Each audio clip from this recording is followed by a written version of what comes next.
नमस्कार साथियों, एक बार फिर स्वागत है आपका मेरे यूट्यूब चैनल आकांक्षा डिजायर में। इस खास सीरीज में बात करते हैं करंट अफेयर्स की, साथ ही साथ करते हैं उनका एनालिसिस, जो कि यूपीएससी, स्टेट पीएससी के साथ साथ अन्य एग्जाम के लिए अत्यधिक सहायक है। तो यदि आप मेरे चैनल पर नए हैं तो चैनल को लाइक करिए, सब्सक्राइब करिए, कमेंट करिए, आप उनके साथ शेयर कीजिए और हाँ, बेल आइकन जरूर प्रेस कर लीजिएगा, जिससे मेरे द्वारा अपलोड किए गए वीडियोज़ की नोटिफिकेशन आप तक पहुँच सकें और आप सबसे पहले वीडियो को देख पाएँ। और यदि आप मेरे चैनल पर पुराने हैं तो अपने दोस्तों के साथ, अपने फैमिली मेम्बर के साथ, आस-पास पड़ोसियों के साथ इसको शेयर करते रहिए, जिससे कि हमारे डिजिटल प्लेटफ़ॉर्म और बढ़ सके और इस फैमिली को और बढ़ावा मिले। तो आइए सबसे पहले देखते हैं प्रमुख करंट अफेयर्स का, बाद में करेंगे उनका एनालिसिस। भारत सरकार द्वारा मार्च 2012 में लागू की गई आईटी अधिनियम में पूर्वव्यापी कराधान संशोधन अर्थात रेट्रोस्पेक्टिव टैक्सेशन अमेंडमेंट को वापस लेने का निर्णय किया गया है। अल्पसंख्यक स्कूलों को आरटीआई के दायरे में लाने की सिफारिश की गई है। साथ ही साथ हम देखेंगे चीन ताइवान के संबंध के बारे में। हाल ही में रॉकेट के क्रायोजेनिक ऊपरी चरण में खराबी आ जाने के कारण जीएसएलवी F10 के साथ भेजे जाने वाले एक अर्थ ऑब्जर्वेटरी सैटेलाइट 03 का प्रक्षेपण असफल हो गया है। साथ ही साथ बात करेंगे अल मोहिद अल हिंदी 2021 एक्सरसाइज के बारे में। ये हमारे लिए बहुत ही खास है। तो आइए देखते हैं सबसे पहले उन टॉपिक्स को जो सामान्य अध्ययन 2 से लिंक हैं और करेंगे उनका analysis. Sovereign right to taxation की बात की जा रही है, जो कि टॉपिक संघ एवं राज्यों के कार्य तथा उत्तरदायित्व, संघीय ढांचे से संबंधित विषय एवं चुनौतियां, स्थानीय स्तर पर शक्तियों और वित्त का हस्तांतरण, उनकी चुनौतियां। तो आपको बता दें जो कराधान जो टैक्स है वो क्या है, संवर्ती सूची का विषय है। हमारे पास 3 सूचियां हैं, संघ सूची, राज्य सूची, संवर्ती सूची। तो कर किसके किसके अंदर आता है, संवर्ती सूची के अंदर आता है। अगर इसकी पृष्ठभूमि देखी जाए कि बैकग्राउंड में क्या था, तो भारत सरकार द्वारा 2012 में जो इनकम आयकर अधिनियम इनकम एक्ट था उसमें क्या था, पूर्वव्यापी संशोधन किया गया था। इस संशोधन में सुप्रीम कोर्ट ने यह फैसला दिया था कि जो भी ये संशोधन हुए थे वो सुप्रीम कोर्ट के फैसले के हिसाब से हुए थे। इसमें सुप्रीम कोर्ट ने क्या कहा था कि क्योंकि वोडाफोन पर वर्ष 2007 में एक लेन-देन के लिए कर नहीं लगाया जा सकता था, क्योंकि वोडाफोन ने क्या किया था कि $11 अरब के हचीसन वायोम्पो कंपनी से 67% हिस्सेदारी खरीदी थी, जिस पर भारतीय आयकर विभाग ने कर की मांग की थी। लेकिन भारत ने बोला था ऐसा प्रावधान है नहीं, तो आप वोडाफोन पे क्या करते हैं, टैक्स नहीं लगा सकते हैं। तो इसमें आप देख रहे हैं कि इस कराधान का संप्रभु अधिकार भारत को मिले, संप्रभुता की बात की गई, तो इन टर्म को देखते हैं आखिर है क्या।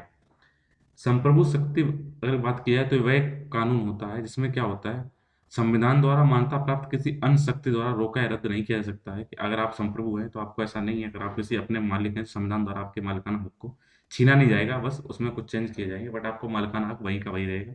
इसमें आप ना संविधान रोक सकता है ना आपको क्या कर सकता है, रद्द कर सकता है। जैसे कोई देश अगर संप्रभु है तो उसके अपने खुद के निर्णय होते हैं, कोई दूसरा देश उसमें दखलंदाजी करके उनको चेंज नहीं कर सकता है।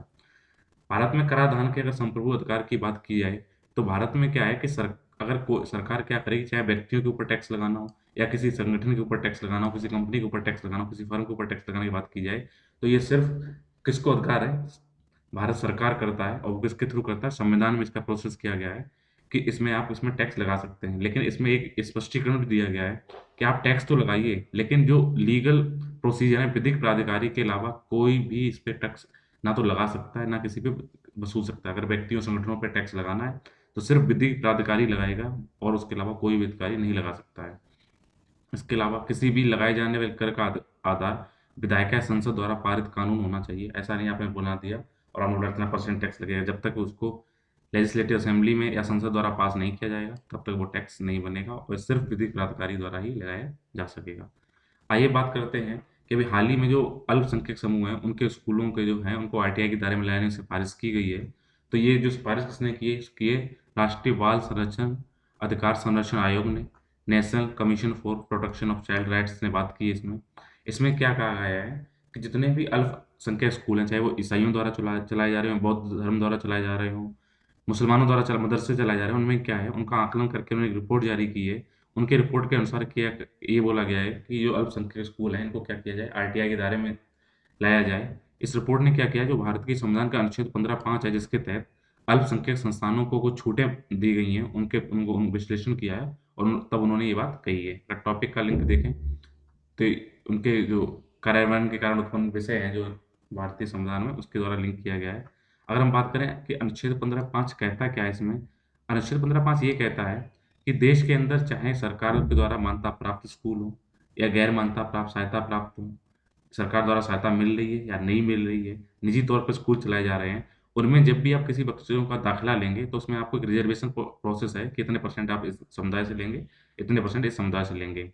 लेकिन इसमें साथ-साथ ये बात कही गई थी कि जैसे मदरसे जैसे अल्पसंख्यक समुदाय हैं, जैसे अगर कोई ईसाई धर्म कोई चला रहा है, मिशनरी स्कूल कोई चला रहा है, तो उसमें इनके जो रिजर्वेशन की है, छूट दी गई है, वो शायद 100% सिर्फ़ अपने मदरसे में सिर्फ़ मुस्लिम लड़के या बच्चे ही भर सकते हैं।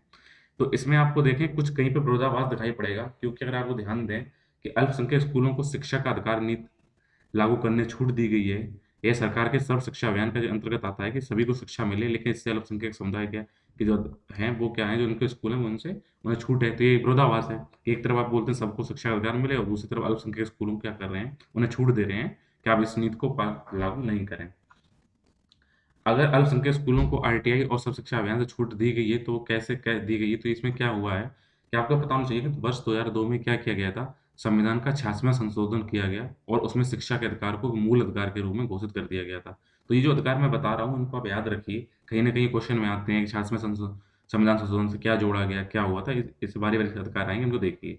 इसी संशोधन के तहत अनुच्छेद 21 में जो हमारा मौलिक अधिकार है, उसमें क्या किया गया है, 21 ए जोड़ा गया है। इसमें ये बोला गया था कि 6 से 14 साल के बच्चे, तो ये उम्र याद रखना आप, कितने हैं? 6 से 14 साल की उम्र के जितने बच्चे हैं, उनको राइट टू एजुकेशन दिया जाएगा। वो उनका क्या होगा? मूल अधिकार होगा, उन्हें शिक्षा पाने का अधिकार होगा। लेकिन मदरसे इससे छूटे हुए हैं। संशोधन में पारित होने के बाद सर्व शिक्षा अभियान की भी शुरुआत की गई थी, जिसका उद्देश्य 6 से 14 साल के सभी बच्चों को उपयोगी और प्रासंगिक प्रारंभिक शिक्षा प्रदान करने की बात कही गई थी। तो यहाँ पे क्या हुआ है कि वर्ष 2006 में, ये 2002 की बात हुई है 93 कॉन्स्टिट्यूशन अमेंडमेंट की। इसमें क्या किया गया था, संविधान के अनुच्छेद 15 में एक उपबंध 5 को जोड़ा गया, जिसके अंतर्गत ये बात बोली गई कि राज्य की जितनी भी एससी जाति हैं, एसटी जाति हैं, साथ ही साथ जो पिछड़े वर्ग हेतु जो लोग हैं, उनका क्या है, अल्पसंख्यक शिक्षण संस्थानों को छोड़कर सभी सहायता प्राप्त, गैर सहायता प्राप्त निजी शिक्षण संस्थानों में आरक्षण जैसे विशेष प्रावधान करने की शक्ति प्रदान की गई। तो आप देखिए कितना विरोधाभास है कि यहाँ पे क्या किया गया, अल्पसंख्यक एक तरफ 21 में बात की गई, 21 में बात की गई है कि सभी लोग पढ़ें, सबको उचित शिक्षा मिले, सबका अधिकार है 6 से 14 साल बच्चों का। लेकिन वहीं पे क्या गया है 15(5) में क्या बोला गया है कि इसमें अल्पसंख्यक समुदाय, इसमें उनके जो द्वारा स्थापित किए गए स्कूल हैं, उनको इनसे छूट मिलेगी। तो ये विरोधाभास को दूर करने के बाद अब जो हमारी रिपोर्ट की गई है, national commission for protection of child rights, उसने ये बात कही है। तो उन्होंने क्यों क्या लॉजिक दिया है कि अल्पसंख्यक समुदाय के जो स्कूल हैं, वो भी इसमें शामिल हों राइट टू एजुकेशन में। तो उन्होंने क्या बोला है कि जो ये अल्पसंख्यक समुदाय के बच्चे हैं, उनको ये अधिकार अभी तक नहीं मिल रहे हैं। उन्होंने उदाहरण देके क्या बोला है, अगर कोई मिशनरी स्कूल है, जिसको उन्होंने एलाइट कोकून्स की बात कही है, कोकून्स मतलब जो आपको पता है शहतूत में जो क्या करते हैं, जो वहाँ पे धागा बनाने के काम आते हैं, कोकून्स की तरह उसमें क्या बोला गया है, इन स्कूलों में केवल कुछ निश्चित वर्ग के छात्रों को प्लेस मिल पाता है और स्कूल वंचित वर्ग के बच्चों को सिस्टम से बाहर कर देते हैं। मतलब आप ये समझिए जैसे कि अगर किसी एरिया में जैसे जो अल्पसंख्यक समुदाय की गणना होती है पूरे देश या राज्य के हिसाब से होती है। तो अभी क्या है, किसी इलाके में सिर्फ ईसाई हैं। अब ईसाइयों ने या मुसलमानों ने सिर्फ अपने मदरसे खोल दिए, मिशनरी स्कूल खोल दिए और उन्होंने बोला सिर्फ हमें इसमें ईसाई लेंगे, और सरकार की अन्य सुविधाएं वहाँ पहुँच नहीं पा रही हैं। तो अन्य जो छात्र होंगे वो वहाँ पे क्या होंगे, प्रवेश नहीं पा पाएंगे। इस तरह वो स्कूली शिक्षा से वंचित रह जाएंगे, सिस्टम से बाहर हो जाएंगे। तो इन्होंने इनको ही राष्ट्रीय बाल अधिकार संरक्षण आयोग ने अपनी रिपोर्ट में इस टाइप के जो मदरसे स्कूल हैं उनको कुलीन वर्ग से भरे कोकून कहा है। साथ ही साथ उन्होंने कहा कि मदरसों में जो जितने भी छात्र पढ़ते हैं, उनको धार्मिक शिक्षा के साथ-साथ वैज्ञानिक या सांसारिक पाठ्यक्रम नहीं चलाए जाते। तो उसमें क्या है कि ऐसे स्कूल में ज़्यादातर क्या होता है, धार्मिक शिक्षा दी जाती है। जिसकी वजह से क्या होता है, ये जो बच्चे होते हैं, वो जो मेन शिक्षा होती है, जो इस मेन धारा की शिक्षा है, एजुकेशन है, उससे क्या होता है, पिछड़ जाते हैं और स्कूल से निकलने पर अलगाव और हीनता की भावना उनके अंदर आ जाती है कि मेन धारा से बराबरी नहीं कर पाते हैं। इसलिए वो चाह रहे हैं कि इनको आरटीआई के अंदर लाया जाए। साथ ही साथ इनको भी अल्प और सभी रिजर्वेशन की चीज़ें लागू की हैं और बच्चों को एक समान शिक्षा मिल सके। आइए बात करेंगे चीन-ताइवान संबंध के बारे में, क्योंकि हम देश में बैठे हैं और हम चीन-ताइवान के संबंध इसलिए देख रहे हैं कि अगर हमें महाशक्ति बनना है और हम क्योंकि चाइना के पड़ोसी हैं, तो कहीं न कहीं हम भी इससे प्रभावित होंगे। तो देखते हैं उनका क्या रिलेशन है। अभी हाल ही में क्या हुआ है कि चीन द्वारा ताइवान पर लगातार ये दबाव डाले जा रहे हैं कि वो क्या करें, वो उनके चीन की राजधानी बीजिंग यानी कि बीजिंग के दृष्टिकोण को स्वीकारें। साथ ही साथ क्या करें कि ये भी मानें कि उनका जो द्वीप है ताइवान है, वो किसका हिस्सा है? चीन का एक हिस्सा है।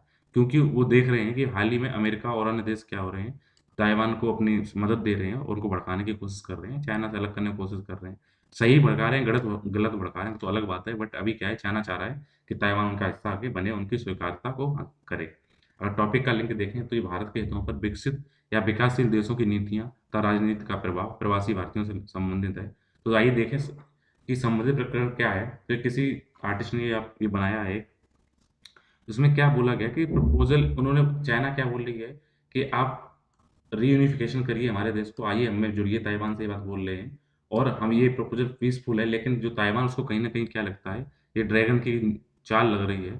तो अगर इसके प्रकरण की बात करें तो क्या हुआ है कि ताइवान के नागरिकों द्वारा क्या किया गया है, चीनी मुख्य भूमि के साथ राजनीतिक एकीकरण की बीजिंग की मांग को जोरदार तरीके से वहाँ के लोगों ने खारिज कर दिया है। जो ये मांग यूनिफिकेशन की बात कर रहे हैं, साथ ही साथ क्या है, चाइना क्या कर रहा है, ताइवान पर अपने राजनीतिक, आर्थिक और सैन्य दबाव बढ़ावा दे रहा है। तो एक बार आपको बता दें कि देखिए, यहाँ पे अगर बात करें कि इस देश कहाँ पे है, ये ताइवान कहाँ की बात की जा रही है, तो अगर हम इसको गौर से देखें तो हमारे भारत के उत्तर में क्या है, ये रहा हमारा भारत, यहाँ पे चाइना। तो नेपाल, भूटान, बांग्लादेश, बर्मा, जिसको म्यांमार बोलते हैं, थाईलैंड, लाओस, इससे ऊपर लगा हुआ है चाइना। और चाइना के ठीक सामने एक द्वीप है जिसको ताइवान, इस पे बात की जा रही है। तो अभी हुआ क्या है, चीन एक तो ताइवान पे अपने राजनयिक जो संबंध स्थापित किए जाते हैं, डिप्लोमेटिक संबंध, इकोनॉमिक संबंध, सैन्य दबाव बढ़ाने की कोशिश कर रहा है। इसके अलावा यहाँ पे क्या हुआ है कि चीन ने लगातार कई सालों से क्या है, ताइवान को संयुक्त राष्ट्र और अन्य जो अंतर्राष्ट्रीय संगठन है, उनमें पार्टिसिपेट करने के लिए लगातार उसने उनको दबाव बनाया हुआ है, उनको भाग नहीं लेने दे रहा है। साथ ही साथ वर्ष 2016 में जब ताइवान के अंदर राष्ट्रपति त्साई इंग वेन के चुनाव जब हुआ, वो सिलेक्ट हुए, तो इस तरह के दबाव को और बढ़ा दिया गया है। अगर संबंधों की बात की जाए तो चाइना क्या कर रही है, अपनी वन चाइना पॉलिसी के तहत ताइवान पर अपना दबाव बना रही है कि हम एक हैं। कल मैंने इस टॉपिक में आपको बताया था एक दूसरे देश के बारे में, तो गैस करिए वो देश कौन सा था, थोड़ी देर में आपको बता दूंगा। यहाँ पे हुआ क्या था कि 1949 में क्या हुआ था, चीन के अंदर गृह युद्ध चला, जो कि लगभग 20 सालों तक चला। तो वहाँ पे क्या हुआ, पीपल्स रिपब्लिक ऑफ चाइना के जो नेता थे और संस्थापक थे बहुत से, माओ से तुंग, उन्होंने क्या किया, चीन पर अपना अधिकार कर लिया। और इनकी जो विरोधी पार्टी थी उसका नाम था राष्ट्रवादी पार्टी। एक तरफ थी पीपल्स रिपब्लिक ऑफ चाइना जिसके हेड थे माओ सेतुंग, और दूसरी थी राष्ट्रवादी पार्टी। तो यहाँ के नेता जो हार गए और वो समर्थक यहाँ से कहाँ चले गए, ताइवान चले गए। इसके बाद क्या हुआ, पीपल्स रिपब्लिक ऑफ चाइना ने ताइवान को बीजिंग के अधीन लाने, यानी बीजिंग मतलब अपने राजधानी के अधीन लाने के लिए, तो उन्होंने बोला था अगर जरूरत पड़ी हमें अधीन लाने के लिए हम बल का भी प्रयोग करेंगे, और इसका उन्होंने प्रण लिया, प्रतिज्ञा की। लेकिन क्या हुआ, आज तक बात यह है, ताइवान अभी स्वशासित देश है और वहाँ पे वास्तविक रूप से स्वतंत्र भी है वो चाइना से। लेकिन उन्होंने कभी औपचारिक रूप से ये घोषणा नहीं की है कि वो चीन से स्वतंत्र हैं, बस वो अपना अलग देश चला रहे हैं। तो चाइना क्या कर रही है, तो यहाँ पे भी क्या है, वन कंट्री टू सिस्टम है कि चाइना कह रही है हम यहाँ पे हम एक हैं, लेकिन ताइवान अपना अलग संविधान, अलग कानून बना रहा है। तो इसके मामलों को वो खुद संचालित करता है ताइवान अपने। इसीलिए इसमें एक और पड़ोसी देश है हांगकांग, वो भी क्या है, चाइना का अंग है, लेकिन वो अपना संविधान चला रहा है। तो ये बात मैंने कल बोली, तो यहाँ पे वन कंट्री टू सिस्टम है, तो कहाँ हांगकांग में और कहाँ है ताइवान में। लेकिन वर्तमान में बात की जाए तो चीन लगातार अपना दबाव ताइवान पे बढ़ाता जा रहा है, और वो कह रहा है कि इसे राष्ट्र के रूप में मान्यता देने वाले जो भी देश हैं जो बोलेंगे कि ताइवान अलग देश है, तो उसके राजनयिक संबंध चाइना से नहीं रहेंगे। तो इसलिए ताइवान वो चाह रहा है कोई से संबंध ना बनाए, तो हार कर ताइवान उसका अपने आप को स्वीकार कर लेगा। अगर हम बात करें हमारे ताइवान के साथ क्या रिलेशनशिप है, तो हमने भी अभी तक ताइवान के मध्य औपचारिक राजनीतिक संबंध, डिप्लोमेटिक संबंध अभी स्थापित नहीं किए हैं। फिर भी ताइवान और भारत विभिन्न क्षेत्रों में परस्पर सहयोग कर रहा है। भारत ने वर्ष 2010 में चाइना की वन चाइना नीति का समर्थन करने से इनकार कर दिया था, तो हमने चाइना को इग्नोर किया है, लेकिन अभी तक डिप्लोमेटिक संबंध ताइवान से भी स्पष्ट रूप से नहीं बनाए। आइए बात करते हैं जीएसएलवी F-10 प्रक्षेपण और EOS-03 उपग्रह के बारे में, जो कि टॉपिक लिंक है सूचना प्रौद्योगिकी, अंतरिक्ष, computer, robotics, nano technology, biotechnology जैसे टॉपिक से। तो अभी हाल ही में हुआ क्या है, एक क्रायोजेनिक, एक किसी भी एक टेक्नोलॉजी होती है, उसमें क्या होता है कि बहुत ही हाई प्रेशर होता है और लो टेम्परेचर पे वहाँ पे इस वाले जो होते हैं फ्यूल उसमें यूज किए जाते हैं, मतलब लो टेम्परेचर मतलब माइनस में चला जाता है। तो उसमें क्या होता है, ऐसी टेक्नोलॉजी में जिस इंजन का यूज किया जाता है उसको बोलते हैं क्रायोजेनिक। तो उसी क्या हुआ, जीएसएलवी जियो सिंक्रोनस सैटेलाइट लॉन्च व्हीकल जो है F-10, इसका क्या हुआ है, इसकी उड़ान इसने भरी थी और ये ले जा रहा था एक उपग्रह जिसका नाम था EOS-03 भू प्रक्षेपण उपग्रह, अर्थात EOS की फॉर्म में अर्थ ऑब्जर्वेटरी सैटेलाइट। तो उसने क्या हुआ है, उसका जो प्रक्षेपण किया गया, लॉन्च किया गया, तो क्या हुआ, असफल हो गया है। तो अभी अगर बात किया थोड़ा, तो जीएसएलवी F-10 की ये स्वदेश निर्मित जो क्रायोजेनिक इंजन के साथ ये इसरो की 8वीं उड़ान थी। जीएसएलवी की 14वीं उड़ान और श्रीहरिकोटा से ये 79वां प्रक्षेपण था, तो अभी क्या हुआ, असफल हो गया। तो अगर हम बात करें EOS-03 के बारे में, तो अर्थ ऑब्जर्वेटरी जो सैटेलाइट ये लेके जा रहा था जीएसएलवी F-10, तो उसका काम क्या था सैटेलाइट का, ये पृथ्वी पर जो वास्तविक समय पर क्या करता, उसकी मैपिंग करता और उसका क्या करता, चित्रण करता, कार्टोग्राफी करता। तो इससे होता क्या, इसका उपयोग किसमें हम कर लेते हैं, प्राकृतिक आपदाओं को देखने में करते हैं, साथ ही साथ जो घटनाएँ घटी उनको देखने में करते हैं। इसके अलावा जो अल्पकालिक घटनाएँ हैं, घुसपैठ हो रही है, कुछ भी हो रहा है, उसकी हम तुरंत निगरानी करके इसमें किया जा सकता था। और इस उपग्रह को 10 वर्ष तक की सेवा देने के लिए डिज़ाइन किया गया था, जो असफल हो गया। आइए बात करते हैं एक इम्पोर्टेंट नेवल एक्सरसाइज की, जो है अल मोहिद अल हिंदी 2021। तो इस ये नाम आएगा कि अल मोहिद अल हिंदी किस देश के साथ हमारी है, तो सऊदी अरब के साथ हमारी ये नेवल एक्सरसाइज है। इसको क्या किया गया है, ये सऊदी में आयोजित की जा रही है। इम्पोर्टेंट इसलिए है कि हम क्यों सऊदी अरब हमेशा जो अरब कंट्रीज हैं, जो ये मुस्लिम हितैषी देश रहे हैं, तो ये पाकिस्तान का हमेशा इसके साथ अच्छा संबंध रहा है सऊदी अरब का। लेकिन क्योंकि अब हमने इसको अपनी तरफ मोड़ लिया है, हम उसके साथ हाथों में हाथ डाले अपना हैंग आउट कर रहे हैं, उससे एक्सरसाइज कर रहे हैं, तो कहीं न कहीं पाकिस्तान को इससे दर्द भी होगा। और हमारे जो संबंध हैं, जो पश्चिमी देश, जो यहाँ पे हमारे अरब देशों में मुस्लिम देशों के साथ, वो भी मजबूत होंगे। इसी के साथ आज के प्रमुख करंट अफेयर्स और उनके एनालिसिस कंप्लीट होता है। उम्मीद है आपको मेरा ये प्रयोग अच्छा लग रहा होगा। तो इसी के साथ आज की क्लास कंप्लीट करते हैं। Thank you.